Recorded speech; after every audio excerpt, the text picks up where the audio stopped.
மாவட்டம் கம்பம் அருகே சுருளி அருவியில் வெள்ளப்பெருக்கால் குற்றாலத்தில் பயணிகள் குளிக்க தடை விதிக்கப்பட்டுள்ளது. கூடுதல் தகவல்களை நமது செய்தியாளர் பழனிக்குமார் வழங்க கேட்கலாம். பழனிக்குமார், விவரங்கள்.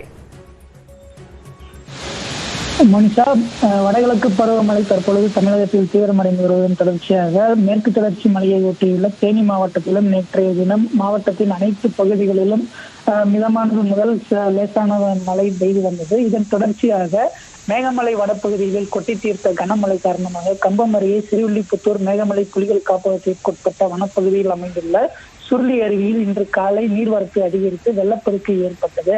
அதாவது அரிசிக்காடு, ஈத்தப்பாறை, தூவானம் உள்ளிட்ட மேகமலை வனப்பகுதிகளில் கொட்டி வரும் கனமழை காரணமாக சுருளி அருவி பகுதி முழுவதும் வெள்ளக்காடாக காட்சியளிக்கிறது. இதன் காரணமாக பாதுகாப்பு கருதி சுற்றுலா பயணிகளுக்கு குளிப்பதற்கு வனத்துறையினர் தடை விதித்துள்ளனர். தொடர்ந்து நீர்பிடிப்பு பகுதிகளில் மழையளவு குறைந்து நீர்வரத்து சீராகும் வரை இந்த தடை நீடிக்கும் என கம்பம் கிழக்கு வனத்துறையினர் அறிவிப்பு வெளியிட்டுள்ளனர்.